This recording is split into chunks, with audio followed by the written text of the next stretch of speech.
Bonjour, bonsoir, chers téléspectateurs, et bienvenue à notre émission de développement et d'investissement vers la Guinée. Ça s'appelle La Guinée en marche. Aujourd'hui, je vous présente deux numéros.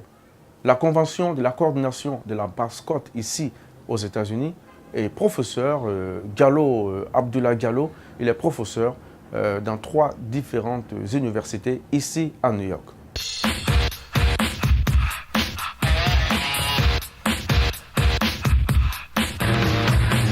La coordination de la basse-côte ici aux États-Unis a investi son deuxième président, Abdul Souma, pour un mandat de 3 ans. Il succède ainsi à Sam Souma de Washington, D.C. Pour réussir, les organisateurs ont fait appel à une poignée d'imminentes personnalités à travers le monde, en l'occurrence de la Guinée, aussi bien des associations comme la coordination de l'orientation de la Basse-Guinée, la mutuelle financière des femmes de Ratoma et tant d'autres. C'est une rencontre d'échange et de collaboration qui vise à développer un partenariat entre secteurs privés. Suivez.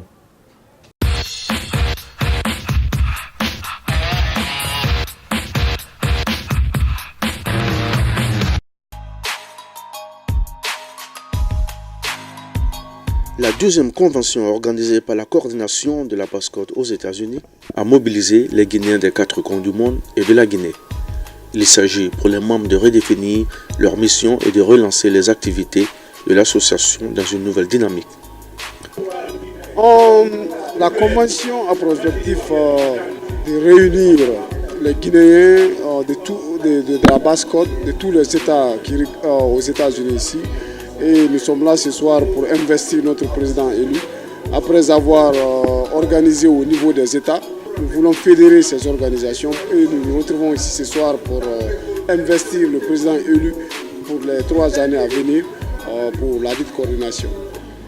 Mon message le plus pressant actuellement, c'est interpeller tous nos compatriotes, y compris plus précisément mes compatriotes de la Basse-Guinée et les sympathisants de la Basse-Guinée, mais tous les Guinéens dans leur diversité, de s'impliquer. Le message est simple, le développement de notre pays, notre propre réussite dépend de notre implication. C'est fort de cette conviction que plusieurs participants sont venus de la Guinée apporter leur soutien à cette convention dans des coopératives comme la mutuelle financière des femmes de Ratoma, qui comprend 200 groupements féminins, la COBAG, la coordination pour l'orientation de la Basse-Guinée, représentée par son premier vice-président, M. Amirou Kanté. À Conakry, nous avons créé la coordination pour l'orientation de la Basse-Guinée. Et dans cette coordination, je suis le premier vice-président. Et quand la coordination de la Basse-Guinée aux États-Unis nous a invités, mon président, M. Malik Sankan, a jugé nécessaire de me déléguer pour venir représenter la coordination pour l'orientation de la Basse-Guinée qu'on appelle la COBAG. En fait, la COBAG est une association qui œuvre pour le développement de la Basse-Guinée. Et je pense que ce sont les mêmes objectifs que la coordination de la Basse-Guinée aux États-Unis a. Nous sommes là donc aujourd'hui à cette convention pour apporter notre soutien à cette coordination et dire qu'on est ensemble. Et aussi, comme nous voulons créer une antenne aux États-Unis, pour que cette coordination soit l'antenne de la COBAG aux États-Unis. Voilà l'objet de notre présence aux États-Unis et surtout à cette convention ce soir. L'importance que je donne à être ici ce soir pour cette convention, on a fait le déplacement de Conakry pour New York pour vraiment encourager les ressortissants de la Basse-Guinée qui ont eu une initiative vraiment salutaire. Et on a tenu à être à leur côté pour les encourager. Pour les encourager parce que personne ne peut développer la Basse-Guinée en dehors de nous, les ressortissants de la Basse-Guinée. Nous avons au niveau de la COBAG des antennes, nous avons, n'est-ce pas, des structures qui vont s'occuper, n'est-ce pas, d'être en relation directe avec les antennes à l'étranger. Aujourd'hui, nous avons une antenne à Paris, nous allons mettre une antenne en Belgique, une antenne dans toute l'Europe. Nous allons faire la joint venture avec la coordination de la Basse-Guinée ici et nous nous mettrons d'accord sur comment, n'est-ce pas, mettre en œuvre les projets que nous allons monter ensemble. Parce que c'est vrai que nous pouvons avoir des projets à la COBAG, mais que ces projets n'intéressent pas la coordination de la Basse-Guinée ici. Il faut quand même que les projets intéressent les deux associations pour qu'on puisse aller ensemble. Donc on mettra un mécanisme de gestion des fonds et je pense que c'est dans la transparence que cela peut se faire et j'espère que c'est important pour la survie, n'est-ce pas, de nos associations. En venant à cet événement, les participants avaient des ambitions. L'échange, la recherche des financements pour leurs projets ou encore poser les premières briques d'une collaboration mutuelle entre leurs structures et les Guinéens de la diaspora, notamment ceux de la Basse-Côte. En réalité, justement, je suis là pour lancer un appel aux femmes qui sont là, les ressortissantes guinéennes, et au-delà des ressortissantes guinéennes, toutes les femmes qui œuvrent pour l'autonomisation de la femme.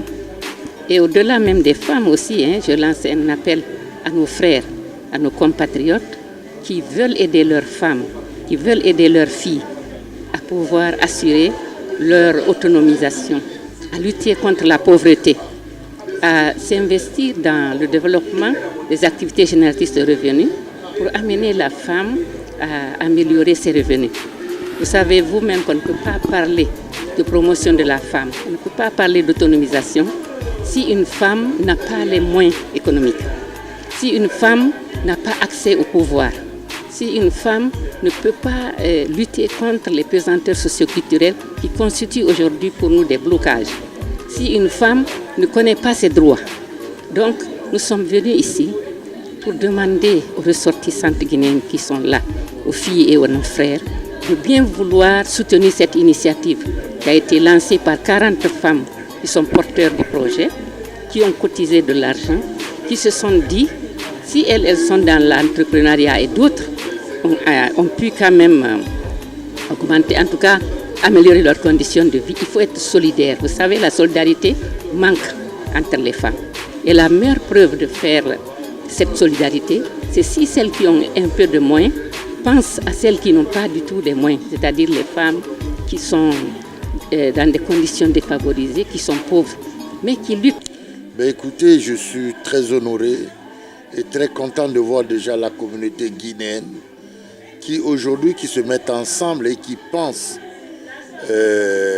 au pays, qui pensent à se retrouver, qui pensent à mettre les idées, les efforts ensemble loin de la Guinée et pour apporter un plus à notre pays. Et sur ce, je suis venu témoigner de ma présence et remonter ce témoignage au peuple de Guinée, leur dire effectivement, aujourd'hui, ce que nos compatriotes vivant aux États-Unis sont en train de faire. C'est quelque chose de merveilleux, c'est quelque chose à saluer, à encourager.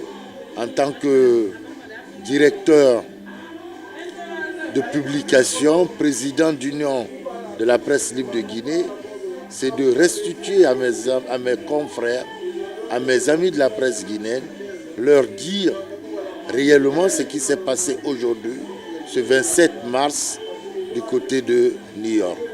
Leur dire la volonté, l'idée, les bonnes actions que ces Guinéens vivant ici ont aujourd'hui pour notre pays. Voilà, notre coopérative, comme vous le dites, notre association peut beaucoup apporter à la diaspora. Et nous demandons aussi aux diasporas qui sont à New York de s'intéresser au terroir. Parce qu'il y a beaucoup à faire au terroir à partir de l'agriculture, de l'élevage, des ressources halieutiques, de l'artisanat. On a beaucoup à faire et ils ont beaucoup à gagner aussi en se retournant vers le terroir. Et nous aujourd'hui sur New York, on a des groupements de femmes fumeuses, des groupements de femmes qui extrait du beurre de karité, qui extrait l'huile rouge, qui toutes sont intéressées par les États-Unis, qui exportent vers les États-Unis. Et vraiment, tout cela rentre dans le développement durable. Et aujourd'hui, ce fundraising aussi qui est organisé par les ressortissants de la Basse-Guinée. Nous prions vraiment que cela aille dans le bon sens et que dans un an, qu'on puisse faire une évaluation et voir les impacts que cela peut apporter aux Guinéens et plus particulièrement aux ressortissants dans les 8 préfectures de la Basse-Guinée, qu'on l'on trouve vraiment des réalisations comme des centres de santé, des écoles, des forages pour l'eau potable et dans le domaine de l'agriculture aussi. Ils aient vraiment assez d'engins, des outils pour pouvoir vraiment contribuer au développement. Vous avez également des femmes, des filles qui ont eu la malchance de faire le mariage précoce et qui ont eu des problèmes tels que les fistules, qui sont rejetées par leur famille, qui sont rejetées par la société. Ces femmes-là, si on leur donne des moyens, on leur donne un crédit, on leur prête un crédit, elles peuvent changer leur situation. Il y a aussi des femmes qui sont aujourd'hui, qui nourrissent leur famille et qui ont besoin d'avoir, par exemple, à soutenir la scolarité de leurs enfants parce qu'elles sont dans la pauvreté. Si ces femmes-là ont un petit appui pour pouvoir justement soutenir ces enfants et avoir un petit capital pour aller travailler et améliorer le revenu, ça contribue non seulement à améliorer les conditions de cette femme, mais les conditions de la famille et les conditions même de la Guinée. Parce que les femmes font 53% de la population et la plupart de ces femmes-là sont pauvres. Le message lancé n'est pas tombé dans de sourdes oreilles. Les Guinéens de leur Basse-Côte, ayant déjà eux-mêmes investi dans différentes sphères de développement, notamment dans l'éducation, la technologie, ont accueilli cette initiative de coopération avec les invités présents. Je vois déjà, beaucoup pensent qu'il n'y a pas de travail. Mais moi, je vois le travail, je ne vois pas de travailleurs. Et qu'est-ce qu'il veut dire? Ça veut tout simplement dire que les enfants n'ont pas d'instruments nécessaires pour pouvoir s'adapter à la situation d'aujourd'hui. Et ce qui se passe, nous apportons un monde qui évolue très rapidement. Il faut avoir la capacité de changement et d'adaptation. Et aujourd'hui, on est tous orientés vers la connaissance de la technologie. Si tu n'as pas la chance d'utiliser ces instruments si vous voulez, technologiques, quel que soit dans le domaine dans lequel tu interviens, il y a toujours un handicap. Donc moi, je m'investirai dans ce domaine, donner un peu mon expertise à nos jeunes et puis essayer aussi de les regrouper et comprendre que les critiques ne peuvent pas donner beaucoup de choses. Moi, je ne suis pas là pour critiquer, il y a beaucoup déjà, ce n'est pas les politiciens qui manquent à la Guinée. Il y a beaucoup de gens qui font ce travail et moi je me mets dans la logique de solutions, d'apporter des solutions. Quand il y a des problèmes, chacun de nous peut apporter quelque chose. Mais il faut se demander qu'est-ce que toi-même tu peux faire pour le pays. Pas ce que le pays peut faire pour toi, mais qu'est-ce que toi tu peux faire. Quand il y a un problème, qu'est-ce que toi tu as fait par rapport à ce problème. J'en crois tout un chacun en Guinée, que chacun de nous, nous pouvons faire quelque chose. Nos initiatives ici aux États-Unis, c'est comment venir en aide, que ce soit sur le plan de regroupement au niveau des femmes, au niveau de la jeunesse, comment nous pouvons montrer notre pays, organiser des colonies vacances et de vacances afin que les enfants puissent connaître l'histoire et la tradition de notre pays. Et surtout, c'est cette grande contribution que nous escomptons apporter au peuple de Guinée, surtout au pays de la rivière du Sud. C'est-à-dire que ce soit en matière sanitaire, que ce soit en matière de microéconomique ou macroéconomique, que ce soit dans le secteur de développement de l'éducation, de l'assistance à l'agriculture. Alors c'est de tels projets aujourd'hui que nous sommes en train d'étudier. À la sortie de cette grande rencontre, j'espère que l'opportunité nous sera permise et Inch'Allah, par la grâce de Dieu, d'ici la fin de l'année, nous serons là et nous ferons face peut-être à une préfecture de la Basse-Guinée pour le développement local. Je vais tout simplement le dire, si vous voulez, vous ne pouvez pas décider des choses de la Guinée en se basant sur des informations qui sont données ici. Vous êtes sur l'internet, tout ce que les gens donnent, ne faites pas attention à cela. Allez sur le terrain, essayez de voir sur le terrain et voir qu'est-ce que vous pouvez concrètement apporter au pays. Moi, je crois que chacun de nous doit se fixer dans cette logique et essayer de voir ce que concrètement nous pouvons faire. Parce que ce qui est clair, personne ne va changer la Guinée pour nous à notre place. Ce n'est pas possible. Donc quand nous sommes là, nous devons comprendre que le pays a besoin de moi plus que ce pays-là.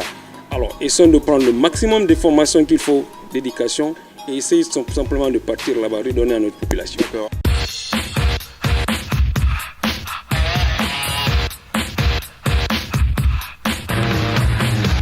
Abdoulaye Diallo est un professeur de maths qui a immigré ici aux États-Unis en 2008 pour des raisons familiales. Très tôt, il réussit à s'intégrer. 2 ans après, il enseigne dans 3 différentes universités.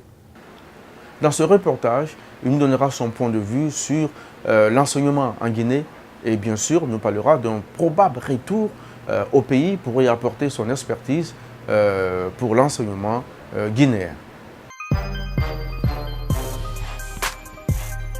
Diallo Abdoulaye est professeur universitaire dans la ville de New York. Il enseigne les maths dans 3 établissements, de l'algèbre élémentaire au calcul différentiel. Venu pour des raisons familiales, il choisit d'immigrer aux États-Unis. C'est un peu ce que je suis. Je suis là depuis 2008 et j'enseigne dans ces écoles depuis pratiquement 2010. Bon, j'enseigne évidemment aussi chez nous au pays, principalement à l'Institut de Foulaya, à la faculté de génie rural. Et avant de me retrouver en Guinée à la recherche agronomique, où j'ai un peu travaillé, puis à la direction nationale du génie rural. Et finalement, par la force des choses, pour aider mes enfants, j'ai préféré être là avec eux, où j'ai maintenant 6 qui sont là. Et 4 sont déjà dans des universités ici. Et un a fini son master degree. Ses débuts ne s'assimilent pas à la vie des autres. Très tôt, il obtient son premier boulot par ses aptitudes intellectuelles. Bon, comme tout le monde, peut-être les premiers mois, mais bon, ça dépend des individus, parce que moi, relativement, ça a été facile. Parce que là où j'ai demandé mon premier boulot en tant qu'enseignant, ils ont dit que je vais prendre un test. Bon, mais en réalité, je n'ai pris que l'interview. Dès qu'ils ont su de quoi, face à qui ils sont, ils ont dit, bon, vraiment, ils me prennent et ils m'ont pris. Et ça a été donc principal à John Jay College où ça devrait être plus dur, donc c'était plus facile à partir de là d'aller dans d'autres écoles.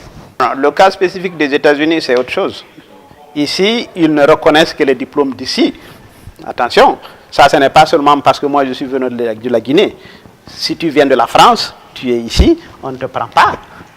Il faut que qu'il y ait des preuves que ton niveau est le niveau d'ici, ou bien tu reprends ici. Il ne s'agit pas de dire que bon, tu es venu de l'autre côté et puis bon, ton diplôme est... Non, ça aussi, il ne faut pas se leurrer. Tu es soumis à des tests, on valide tes dossiers et le plus souvent, tu reprends les cours ici. Moi, j'enseigne ici des médecins qui sont venus de la France, qui sont médecins là-bas, mais ici, pour qu'ils puissent travailler dans un hôpital, ils sont obligés d'étudier ici. Ça aussi, il ne faut pas aussi rêver comme ça, dire que bon, moi j'ai étudié en Guinée, je suis venu, on m'a pris comme ça. Non, ça, il faut que tu connaisses et qu'il y ait les preuves. Et on te soumet à des tests, à des examens et à des perfectionnements. Comme lui, beaucoup d'enseignants guinéens se sont hissés dans des grandes écoles américaines sans trop de difficultés. Mais cela ne signifie nullement pas que c'est aussi facile. Voilà, ça c'est la librairie. Il faudrait pour tout postulant de passer le test d'évaluation. Moi, je suis professeur Diallo Abdoulaye, professeur de mathématiques pour le système universitaire de la ville de New York dénommé CUNY. J'enseigne principalement dans 3 écoles. John Jay College of Criminal Justice, c'est une université de 4 années où on prépare le bachelor degree, où on prépare le master et le PhD. J'enseigne aussi à BMCC, c'est Borough of Manhattan Community College. Ça c'est à Downtown, juste à côté de World Trade Center. Et la 3e école c'est dans le Bronx, Hostos Community College. Donc dans ces 3 écoles, je donne des cours de mathématiques, depuis l'algèbre élémentaire jusqu'au niveau de ce qu'ils appellent calculus. Calculus, tu as 3 niveaux, calculus 1, calculus 2, calculus 3. C'est-à-dire c'est les problèmes des dérivés, des limites, les intégrales simples, doubles, avec une variable ou à plusieurs variables. Il faut être un peu dans le domaine mathématique peut-être pour comprendre un peu de quoi je parle. Abdoulaye Diallo enseigne plus de 13 heures par jour, sans compter les cours qu'il donne à domicile. Un acharné de la craie et du tableau. Bon, ici c'est les États-Unis, ce n'est pas constant. Par exemple, maintenant c'est les vacances et je travaille 40 heures. Oui. Non, ça c'est les vacances.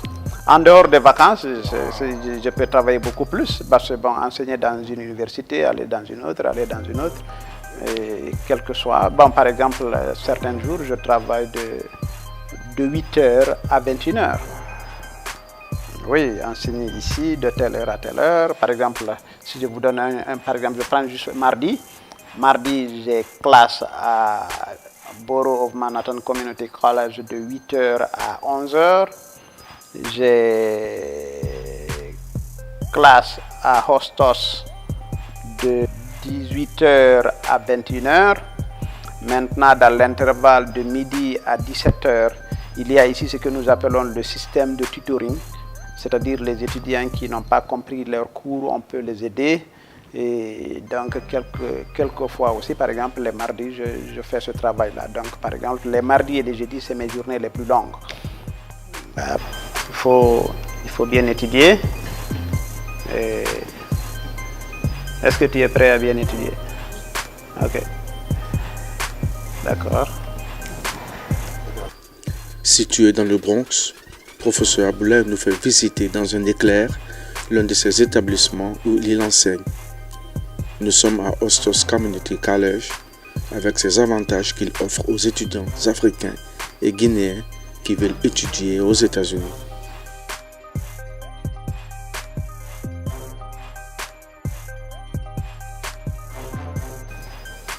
Il y a une belle vue ici, là.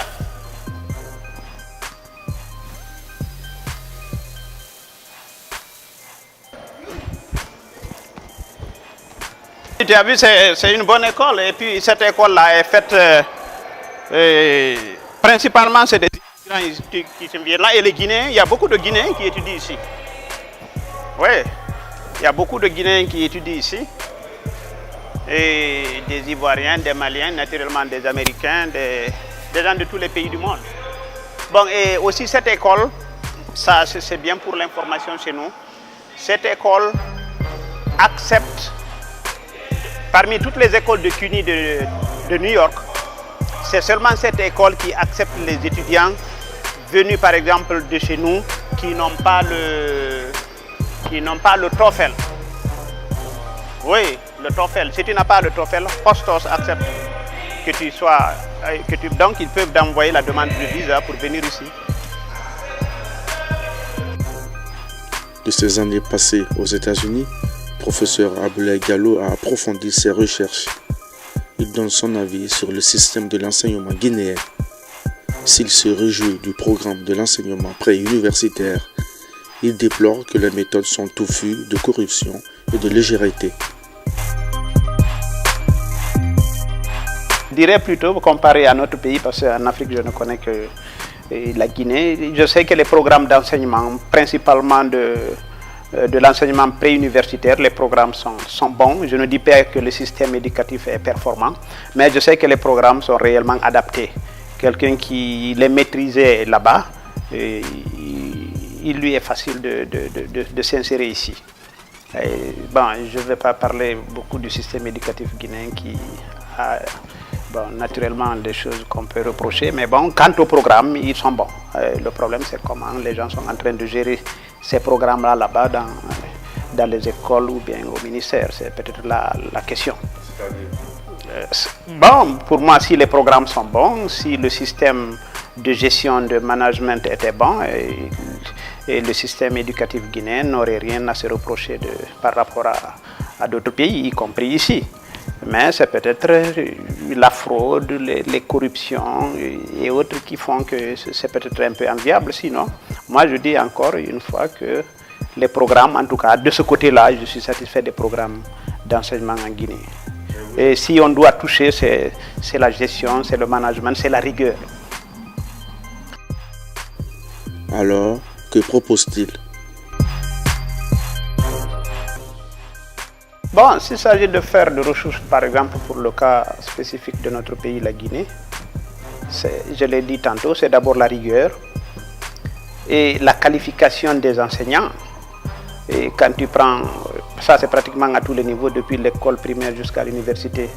Et tu vas dans une école primaire ou bien dans un collège, lycée, comme c'est le nom chez nous là-bas, et un professeur de français qui lui-même fait des fautes de français, et un professeur de mathématiques qui à peine connaît additionner des nombres. Bon, tu ne peux pas enseigner ce que tu ne connais pas. Et ce que j'ai observé chez nous là-bas, bon, les séminaires, on forme les gens comment enseigner, alors qu'on devrait d'abord les former en ce qu'il faut enseigner. Avant que je ne vienne, j'ai toujours assisté à des choses comme ça. On organise des milliers et des milliers de séminaires pour donner de nouvelles techniques d'enseignement, alors que le problème n'est pas là-bas. Pour moi, si tu connais ce que tu dois transmettre, tu vas trouver un moyen, le meilleur moyen de le transmettre. Malheureusement, je pense que beaucoup d'enseignants, c'est le problème qui se pose là-bas. Pour moi, d'abord, il faut que les gens qu'on améliore le niveau des enseignements dans le contenu même de ce qu'il faut enseigner. Mais on se focalise sur la manière de comment enseigner. Et chaque année, on change de style, on change de livre, de ceci, de cela, de méthode. Et une technique qui vient du Canada, on vient, on plonge là-dedans. Une autre qui vient de la France, on vient, on plonge. Une autre qui vient de ceci, de cela. Ou alors, très souvent aussi, on se minimise. On fait appel à des gens qui sont inférieurs à nous. On leur dit de nous dire comment faire le travail chez nous. Au lieu de nous former nous-mêmes pour qu'on soit responsable de nos actes et qu'on voie ce qu'on veut et qu'on cherche à y arriver, on a toujours dit il faut que l'autre vienne nous dire, il faut que l'autre vienne nous dire. Bon. Surtout quand le maître ne connaît pas ça, le maître sait comment il est arrivé là, comment il est arrivé d'abord, comment on l'a accepté à l'école professionnelle, où il a été formé, sachant qu'il a fraudé pour être là-bas. Il a fraudé à son examen. Il vient, il pense que pour que l'élève passe sa classe, il faut qu'on fraude. Et donc ça c'est systématisé. Et tu vois les gens du ministère, des départements ministériels qui vendent les sujets d'examen. Donc on est habitué à aider les enfants et aussi à dire que bon, celui-ci est admis, celui-ci n'est pas admis. Ici aux États-Unis, personne n'échoue. Si tu ne passes pas à ton examen, tu reprends le cours, ou bien pendant les vacances, ou bien à une autre session. Il n'y a pas, le problème n'est pas de dire que celui-ci, il ne peut pas réussir. Mais tu ne passes ta classe que quand tu as le mérite de passer. Tant que tu n'as pas le mérite, on te suit, tu dois revenir.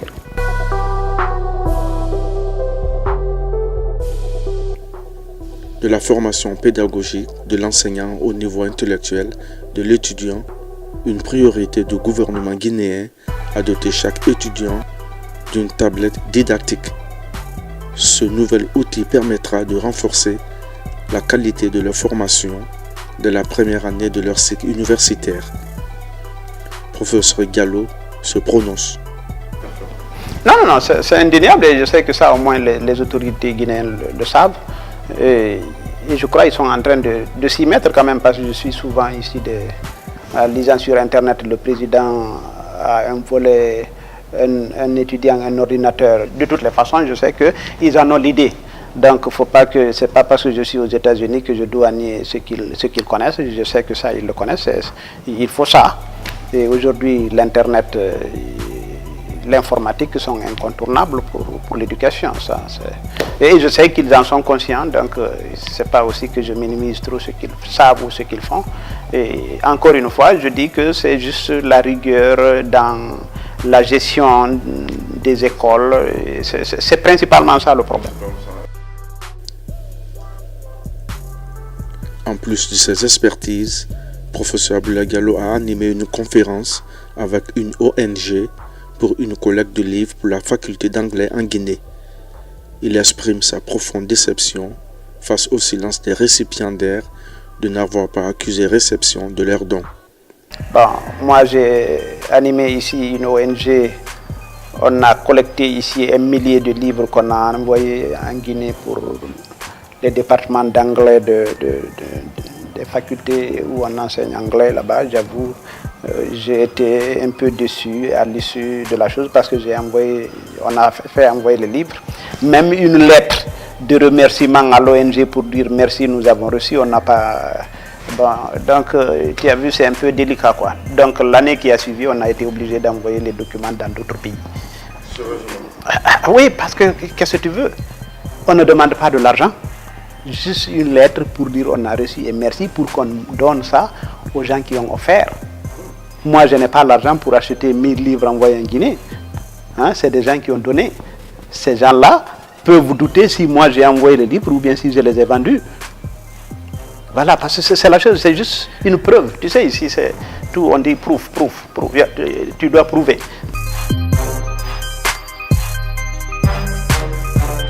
Malgré, il reste attaché à ses racines et souhaite vivement retourner un jour au pays pour y servir. Je ne souhaite pas mieux que ça.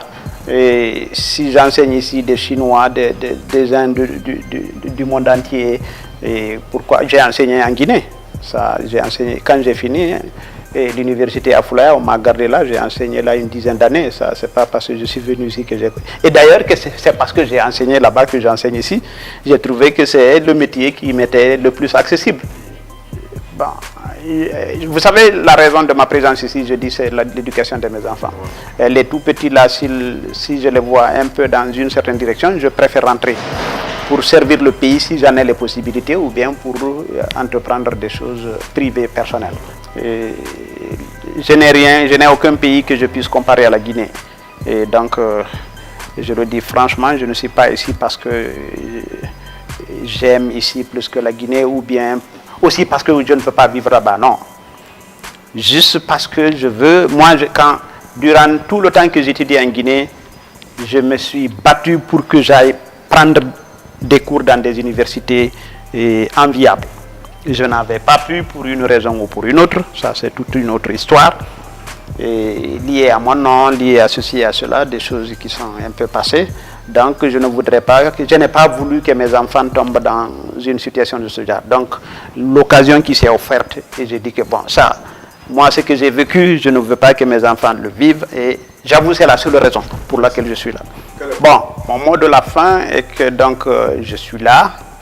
Par rapport à la Guinée, je l'ai dit, parlant juste du problème éducatif, pour moi les programmes, en tout cas de l'enseignement préuniversitaire, sont bons. Les programmes de l'enseignement supérieur mériteraient d'être revus compte tenu de la recherche du travail. Ça aussi.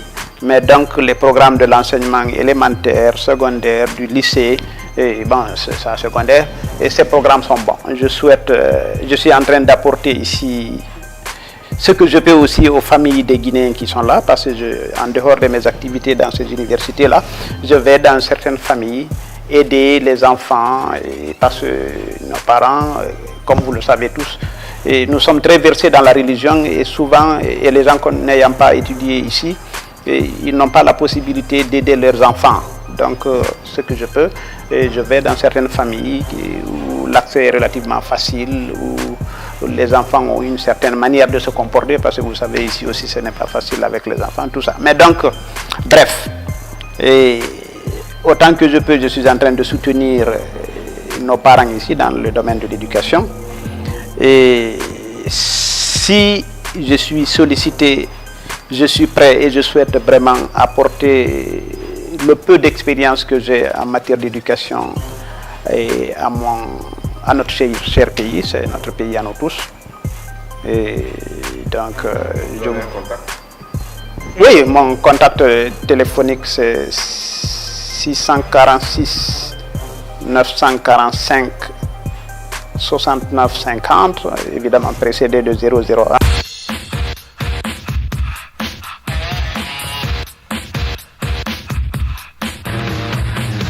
Les groupements ethniques à caractère économique n'ont rien de discriminatoire. C'est un fait naturel que des gens issus de la même région, qui parlent la même langue vernaculaire, se comprennent mieux, tout en tendant la main à d'autres associations. Les Guinéens des États-Unis n'ont jamais dérogé à cette règle. C'est un peuple uni et solidaire qui croit à ses valeurs morales d'abord. C'est l'essentiel pour développer notre cher pays. Karim Toch, le correspondant, je vous retrouve le mois prochain pour un nouveau numéro.